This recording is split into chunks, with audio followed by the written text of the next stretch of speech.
प्रिय छात्रों, उम्मीद है लॉकडाउन की इस अवधि में आपने पीछे अभी तक जो मैंने पढ़ाया है वो सब पढ़ लिया होगा। आज 10th क्लास के दूसरे चैप्टर की दूसरी एक्सरसाइज स्टार्ट करता हूँ और इसमें यह लिखा है कि कुछ बहुपद दिए हैं, उनकी शून्यक ज्ञात करने हैं, एक चीज़ तो, और दूसरे फिर शून्यक और गुणांकों के बीच के संबंध की सत्यता की जांच करनी है। देखिए क्या चीज़ है ये, एक तो चीज़ ये कि शून्यक क्या है। वैसे तो 9th में पढ़ा हुआ होता है। शून्यक वो है कि x का वो मान जो इस बहुपद में हम रख दें तो इस बहुपद का मान शून्य हो जाए। तो वो मान जो आता है x का वो मान इस बहुपद का शून्य कहलाता है। रैखिक बहुपद होता है तो x का एक मान आता है ऐसा। जैसे मान लीजिए हमने लिखा 5x - 2, तो हम x का जगह क्या रख दें कि यहाँ पर इस बहुपद का मान 0 हो जाए। तो हमने देखा 5x - 2 है, तो हमने कहा 5x - 2 = 0, तो 5x = 2, x = 2/5। यहाँ पर अगर आप x की जगह 2/5 रख दोगे तो इस बहुपद का जो मान है वो 0 आ जाएगा। तो जो x बराबर ये 2/5 है, ये इस बहुपद का शून्यक हो गया। अब इसी तरीके से यहाँ पर शून्यक निकालने हैं, ये तो रैखिक बहुपद के थे। तो यहाँ दूसरी बात ये की है कि शून्यकों और गुणांकों के बीच संबंध ज्ञात करने।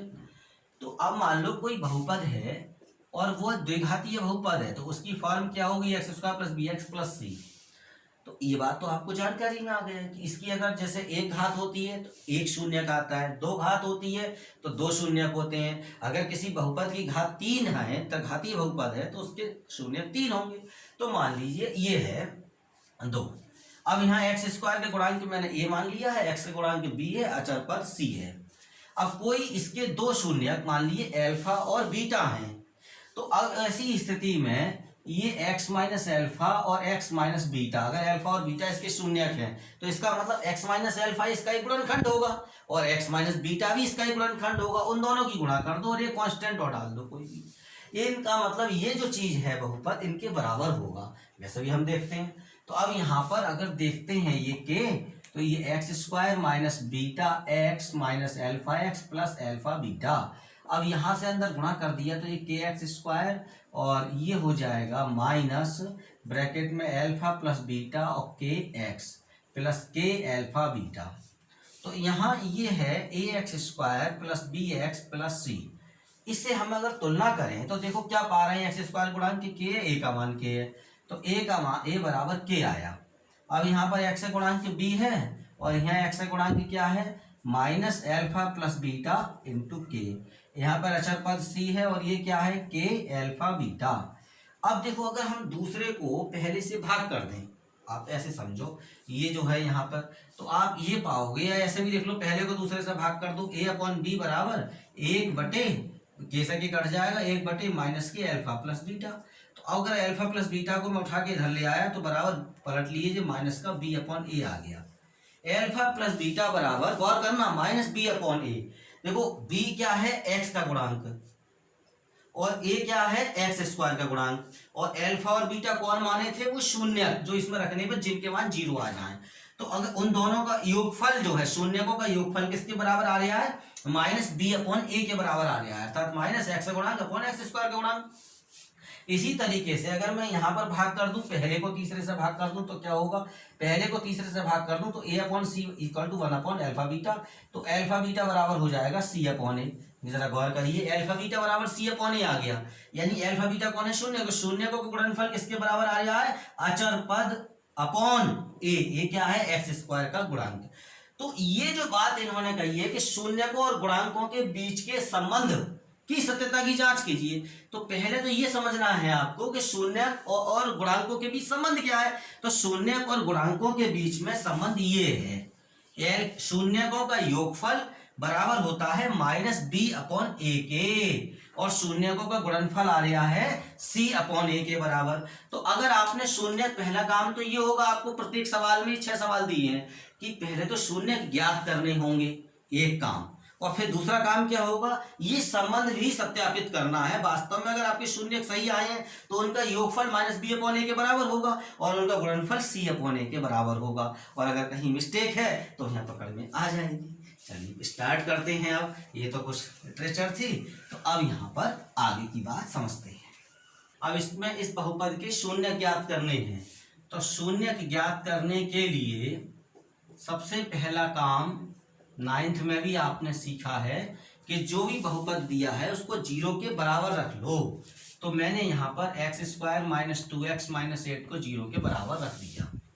अब इसके गुणनखंड करने हैं, तो दो संख्याएं यहाँ ऐसी चाहिए जिनका गुणनफल 8 आए और माइनस में आ रहा है, तो कैसा हो, उनका अंतर 2 हो। इसका हिसाब आप पहले से जानते हैं। जो x² का गुणांक है 1, अचर पद है -8, तो दोनों की गुणा करके देखा तो क्या आया, -8 आया। तो इससे हिसाब लगा लेते हैं कि अगर यहाँ पे चिन्ह प्लस का आता है तो बीच वाली संख्या के बराबर योग लेते हैं, और इन दोनों का गुणनफल माइनस में आता है तो बीच वाली संख्या के बराबर अंतर लेते हैं। तो दो संख्याओं का गुणनफल तो इसके बराबर होना चाहिए और योग या अंतर बीच वाली संख्या के बराबर होना चाहिए। तो यहाँ पर क्योंकि x² का गुणांक और अचर पद की गुणा करके देखी तो -8 आया। तो दो संख्याएं ऐसी चाहिए जिनका गुणनफल 8 आए और उनका अंतर 2 आए। तो 4 दूनी 8 और 4 में 2 गए, 2 हो गया। x² - 4 - 2 x - 8 बराबर 0। x² - 4x + 2x - 8 बराबर 0। इसका अभ्यास होता है ऐसे 9th में, 9th में भी किए हैं इस तरह के गुणनखंड और 9th में भी किए हैं। तो -4 + 2 x - 4 बराबर 0 और x - 4 कॉमन, फिर x + 2 बराबर 0। इससे यहाँ पर ये निकल के आया यदि x - 4 बराबर 0 तो x बराबर 4 होगा, x + 2 बराबर 0 तो x बराबर -2 होगा। यानी x का मान 4 और -2, 2 मान आ गए। ये जो 2 हैं ये इसके शून्यक हैं। अब अगर तुम इसमें x की जगह 4 रख के देखोगे, देखो 4 का वर्ग 16, 4 दूनी 8, प्लस के 16 आ रहे हैं, -8 -8 -16, शेषफल 0 हो जाएगा। यानी कि अगर यहाँ पर तुम ये 4 रख के देखो चाहे -2 रख के देखो, इस बहुपद का मान 0 हो ही रहा है। तो हमारे ये दोनों जो हैं वो इसके शून्यक हैं। एक तो चीज ये बात। अब इनके शून्यकों की जांच करनी है। शून्यकों के और गुणांकों के बीच में संबंध क्या है, ये है अगर अल्फा और बीटा शून्यक हैं इस बहुपद के, तो शून्यकों का योगफल -b/a के बराबर होना चाहिए। चलिए देखते हैं ऐसा आ रहा है या नहीं आ रहा है। तो शून्यकों का योगफल, अब मैं देखूंगा शून्यकों का योगफल मैंने रखा और क्या हुआ, ये 4 है प्लस -2 प्लस करा है। अब यहाँ से ये फिर ब्रैकेट में माइनस में था इसलिए ब्रैकेट में लिख लिया था। तो ये 4 - 2 हो गया, यानी कि ये आया 2। अब यहाँ पर मुझे इस फॉर्म में दिखाना -b/a आना चाहिए, x - x गुणांक अपन x गुणांक। तो मैं इस काम को एक काम कर सकता हूँ, ये जो 2 लिखा है, देखो यहाँ पर मैं क्या काम कर लूँ, एक चिन्ह मैंने माइनस का लगाया और यहाँ पर -2/1 लिख लिया। गौर करने की बात, इस पर गौर करें। यहाँ पर 2 था केवल और 2 को मैंने कैसे करके दिखाया है, -2/1 लिखा। क्यों लिखा, अगर वैसे अगर आप देखो तो यही तो चीज है, ये थोड़ी अपनी तरफ से मैंने बदल दिया और रुख नहीं, कुछ इसका नहीं बदला है। अगर इन दोनों की गुणा करोगे माइनस माइनस की तो प्लस हो जाएगा, बटे के 1 का कोई मतलब नहीं है, तो 2 ही है। चीज यही है, इसकी वैल्यू और इसकी वैल्यू सेम है, केवल फॉर्म चेंज की है और ऐसा लिख सकते हैं। अब ऐसा किया क्यों, ताकि आपको दिखाई दे जाए ये जो -2 है, ये जो -2 है एक्चुअल में आप यहाँ देखो, अगर आप इससे स्टैंडर्ड फॉर्म से तुलना करोगे इस व्यंजक की ax² + bx + c बराबर 0, जब इसकी तुलना करोगे तो b का मान क्या है, b है x का गुणांक। देखो x का गुणांक b है तो x का गुणांक क्या है, -2।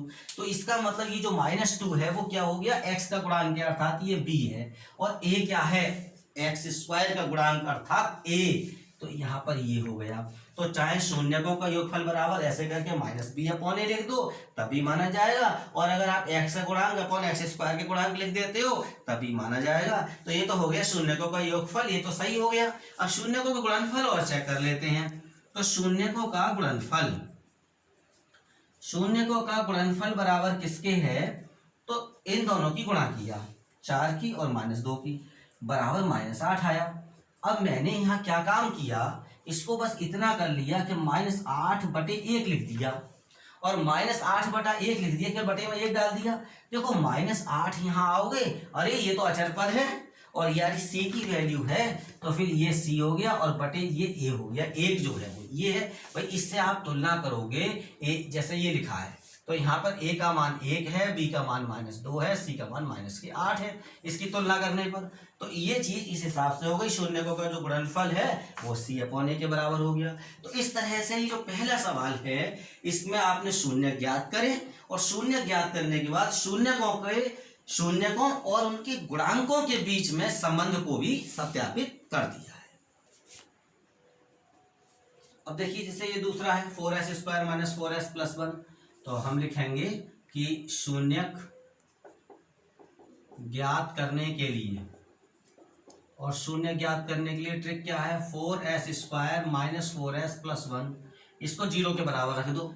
अब ये देखो 2s का स्क्वायर है, ये 1 का स्क्वायर है, दोनों का डबल, तो ये हो गया 2s - 1 का होल स्क्वायर बराबर 0। तो 2s - 1 = 0 हो गया, या दो तरह से लिख के देख लो, 2s - 1 2s - 1 = 0। इसका मतलब हो गया 2s - 1 बराबर 0, तो 2s = 1 हो जाएगा, s = 1/2। तो s = 1/2 1/2 दो चीज आ गई, दो शून्यक आ गए ये। अब सेम है, अब यहाँ पर शून्यकों का योगफल मान लो निकालना है, वही अल्फा और बीटा है ये, तो अल्फा प्लस बीटा मान लो निकालने जैसी वही स्थिति है। तो 1/2 + 1/2 क्या हो गया, 1 हो गया। अब मुझे तो दिखाना -b/a के बराबर आना चाहिए, बिल्कुल आएगा -b/a के बराबर। देखो ये 4s² - 4s + 1, इसकी तुलना करोगे ना 4s² - 4s + 1, तो इसकी ax² + bx + c बराबर, इससे तुलना करोगे तो a की जगह 4 हो जाएगा, b बराबर है -4 के और c बराबर 1 की, ऐसे समझो, ऐसे तुलना करते हैं। तो यहाँ पर 1 हो गया। अब यहाँ पर तुम ये काम कर लो, ये माइनस लिखो और माइनस का 4/4 लिख लो, और ये क्या हो गया, देखो माइनस माइनस गुणा करोगे फिर से प्लस हो गया, और 4 से 4 को भाग दोगे 1 आ जाएगा, यानी इसे अगर आप सॉल्व करोगे तो आएगा तो 1 ही। इसे लिखा क्यों ऐसे, मुझे तो ये चीज दिखानी है कि देखो हाँ ये चीज संबंध बनना है नहीं बनना है। अब संबंध कैसे बना, ये माइनस का चिन्ह लगाया, ये जो -4 है वो क्या है, -4b है, और देखो a क्या है, 4 है, तो ये जो है ना ये a है, 4 जो है वो a के बराबर है। तो यहाँ पर शून्यकों का योगफल -b/a के बराबर आ गया, जो स्थापित सत्य है। दूसरी चीज है शून्यकों का गुणनफल निकालो। अच्छा साहब, शून्यकों का गुणनफल 1/2 की गुणा 1/2 से किया तो 1/4 हो गया। अब 1/4 हो गया, कुछ नहीं करना, बहुत सिंपल सी बात है, 1 दिखाई दे रहा है, c का मान है ना ये c हो गया, और देखो ये a हो गया, ये a हो गया, तो ये c/a के बराबर हो गया शून्य का गुणनफल। शून्य ज्ञात करने के लिए 6x² - 3 - 7x इसको 0 के बराबर रखा। अब ये स्टैंडर्ड फॉर्म में नहीं है, थोड़ा सा इधर को ले आते हैं, इसको बदलते हैं, 6x² - 7x - 3 = 0। अब इसके गुणनखंड करने कैसे कैसे गुणनखंड करते हैं, x² का गुणांक 6 है, अचर पद क्या है -3, तो दोनों की गुणा किया, क्या आया, -18 आया। तो 18 आ रहा है, इसका मतलब ये दो संख्या ऐसी चाहिए इनका गुणनफल 18 आए, और चिन्ह आ रहा है माइनस का, तो माइनस ये बता रहा है कि हमको अंतर लेना है, दो संख्याएं ऐसी हो जिनका गुणनफल 18 हो और उनका अंतर कितना हो, बीच वाली संख्या के बराबर, यानी कि 7। तो 9 दूनी 18, 9 में से 2 गए 7 हो गए।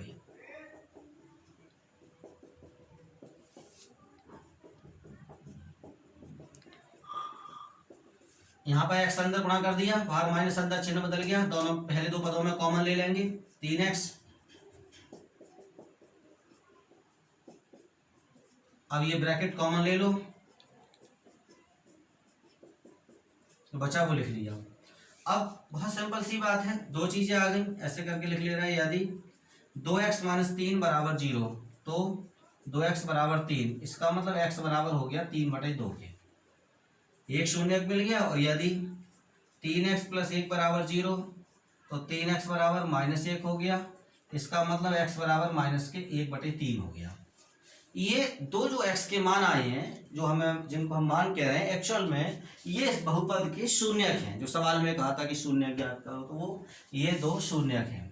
अब हमको जांच करनी, इसकी सत्यता की जांच करनी है, शून्यकों के संबंध की। तो शून्यकों का संबंध की और सत्यता में उसमें क्या है, गुणांकों में के बीच में क्या संबंध, ये गुणांक कहलाते हैं। अब यहाँ पर गुणांक की बात करें तो देखो ये जो है x² का गुणांक, तो यहाँ पर ये a है, x का गुणांक ये b है, और ये अचर पद है, गुणांक किसको कहते हैं। तो अब यहाँ शून्यकों का योगफल मैं ये लिखता हूँ, शून्यकों का योगफल। अब 3/2 और दूसरा है माइनस का 1/3, दोनों लिख लीजिए। 6 एलसीएम लिया, 2 3 6 3 3 9, 3 दूनी 6, 2 1 2, 7/6 आ रहा है। अब यहाँ के हिसाब से आप देखोगे, देखो तो 7 तो है नहीं, इसमें -7 है और इसमें माइनस भी नहीं दिख रहा। मैं सिर्फ एक माइनस यहाँ लगाऊंगा और इस 7 से पहले माइनस लगा दूंगा और 6 लिख दूंगा। क्या हुआ साहब, ये हुआ कि माइनस माइनस गुणा करेंगे फिर से प्लस ही हो जाएगा। 7/6 तो है, ये चीज को लिखने का ढंग है। ऐसा करने से क्या हुआ, माइनस तो ये लिखा है, ये जो -7 है ये दिखाई दे रहा है क्या है, एक्स का गुणांक है, जिसको मैं बी भी लिख देता हूँ। और यह चाहो तो हिंदी में ऐसे करके एक्स का गुणांक भी लिख सकते हो, कोफिशिएंट ऑफ एक्स। और यहाँ ये जो 6 है ये एक्स स्क्वायर का गुणांक है, जिसको पीछे ए लिख दिया था, तो एक्स स्क्वायर का गुणांक। तो इस तरह से ये शून्यकों में और गुणांकों के बीच में संबंध सत्यापित हुआ। यहाँ हर बार यही मिल रहा है। और शून्यकों का गुणनफल देखिए, शून्यकों का जो गुणनफल है वो 3/2 की और -1/3 की गुणा करने पे पाया कि 3 की 3 से गुणा हो जाएगी, माइनस का 1/2 आ रहा है। तो बिल्कुल साहब माइनस का 1/2 आ रहा है।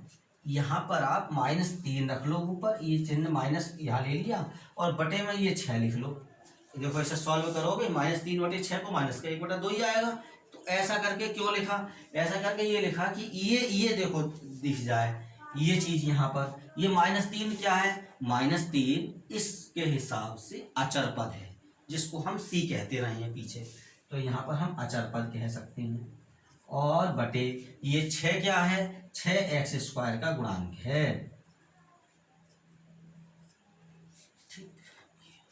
Plus 8u = 0। अब जैसे हमने शून्य ज्ञात करने के लिए चौथे केस में सवाल है 4u² + 8u। तो अब मैंने यहाँ पर ऐसे करके इसको 0 के बराबर रख दिया। अब यहाँ पर उस तरह से गुणनखंड नहीं बनेंगे क्योंकि अचर पद नहीं दिख रहा, अचर पद 0 है। तो यहाँ पे तरीका क्या है, आप इसमें 4u कॉमन लो और u + 2 = 0 लिखो। अब u और u + 2 दोनों गुणनफल 0 के बराबर है, तो दो स्थिति बनेगी, u का मान या तो 0 होगा या u + 2 का मान 0 होगा, तो u का वैल्यू -2 हो जाएगा। तो ये दो चीजें आ गई।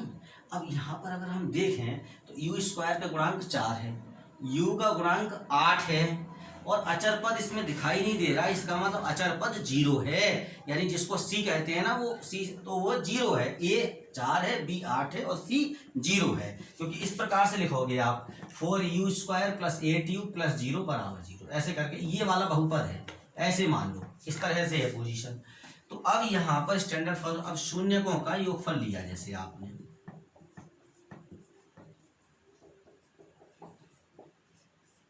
तो 0 + -2 ऐसा करके लिख लिया, माइनस खत्म हो जाएगा, तो कुल मिला के -2 आया। अब हम देखते हैं कि इसका संबंध कैसे बनाएं। तो हमने कहा भाई ऐसे करके लिख लो, ये हो गया माइनस का चिन्ह लेंगे और ये हो गया -8/4, ऐसे समझो। नहीं, ये माइनस यहाँ नहीं लगाइए, ऐसे 8/4 लिखो। देखो माइनस तो जहाँ है वहाँ है, 8/4 लिख दिया, 4 दूनी 8 हो जाएंगे, सही है। ये चीज सेम, बिल्कुल सेम लिखा। क्यों लिखने से ये आपको यहाँ कुछ दिखाई दिया, क्या माइनस है। 8 क्या है, u का गुणांक, और 4 क्या है, u² का गुणांक, यानी कि वही b/a। तो शून्यकों का योगफल -b/a के बराबर हो गया। और देखो शून्यकों का गुणनफल देखते हैं जरा क्या है, शून्यकों का गुणनफल। तो 0 की गुणा -2 से हुई, क्या आया साहब, 0 आया। तो इसको लिख लो ऐसे करके, 0/4 लिख सकते हो, क्योंकि 0 को किसी भी संख्या से भाग दो 0 आता है। तो इसलिए 0 को मैं 0/4 ही लिख दे रहा हूँ। तो ये लिखा क्यों, क्यों ये दिखाने के लिए, ये 0 हो गया अचर पद और ये 4 क्या है, u² का गुणांक है, ऐसे करके। तो इस तरह से शून्यकों के योगफल और गुणनफल उनके अपने गुणांकों के साथ संबंध स्थापित कर रही है। ठीक। अब देखिए जैसे शून्य ज्ञात करना है इसमें, तो t² - 15 है, t² - 15 को 0 के बराबर रखा, t² = 15 और t ± √15। दो शून्यक हो गए, यानी यहाँ भी अगर हम देखें तो दो मान हो गए, एक तो √15 और दूसरा हो गया -√15। ये दो मान, दो वैल्यू हो गई, यानी दो शून्यक हो गए इसके। इन दोनों में से कुछ भी रखो, इसका वैल्यू 0 आ जाएगा। ये तो हो गए शून्य ज्ञात करने। अब दूसरी चीज अगर हम देखें तो हमें संबंध स्थापित करना है। तो यहाँ एक बात देख लो पहले, ये है टी स्क्वायर माइनस 15। इसमें आपको ऐसे समझ लो, ये जो टी स्क्वायर है इसका गुणांक है 1 और टी का गुणांक इसमें दिखाई नहीं दे रहा है, इसमें टी का पद नहीं दिखाई दे रहा है, केवल 2 पद हैं। तो इसका मतलब है ये 0 इंटू टी होगा, यानी टी का गुणांक 0 होगा, इसलिए गायब है वो। और जैसे पीछे अचर पद गायब था, इसमें तो अचर पद 0 था। अब यहाँ -15 है ये, तो ये -15 लिख लिए। तो इसमें अगर आप समझोगे, इसकी तुलना करोगे आप a t square plus b t plus c बराबर 0 तुलना करोगे तो ए का वैल्यू 1 हो गया। ये टी स्क्वायर का गुणांक ए, टी स्क्वायर गुणांक ए, और बी 0 के बराबर हो गया और सी बराबर है -15 की। इस तरह से हम इन गुणांकों को पहले समझते हैं। अब हमें देखना इन शून्यकों का इन गुणांकों से संबंध स्थापित करना। तो शून्यकों का योगफल, और शून्यकों का योगफल लिया तो ये है √15 और ये माइनस का √15 है, ये प्लस और ये माइनस, टोटल करोगे क्या हो गया 0। और जब ये 0 हो गया तो अब हम देखें, हमें कोई प्रॉब्लम नहीं इसको 0/1 लिखने में। तो माइनस का तो कोई मतलब ही नहीं होता, लगा दो तुम, 0 से गुणा करोगे 0 हो जाएगा, 1 से भाग दोगे 0 को 0 हो गया, सिर्फ ये लिखने की बात है। अब यहाँ पर ये क्या होगा, माइनस क्यों लगाया, ये b/a हो गया। देखो 0 क्या है b, और 1 किसकी वैल्यू है a की, तो ये t। अब इसे हिंदी में लिखना है तो वैसे लिख सकते हो, t का गुणांक और बटे टी स्क्वायर का गुणांक, ऐसे लिख लो। और अगर शून्यकों का गुणनफल निकालना है, शून्यकों का गुणनफल, तो कैसे कर सकते हो, √15 और माइनस के √15 दोनों की गुणा करोगे तो ये आया -15। अब -15 ही लिखा हुआ है, कुछ नहीं करना, आपको बस बटे में 1 लगा देना। तो ये क्या हो गया, ये c हो गया, -15 है इसकी वैल्यू, इसकी वैल्यू 1 है। तो ये गुणांक इस तरह सत्यापित हो गए। अंतिम सवाल अपने आप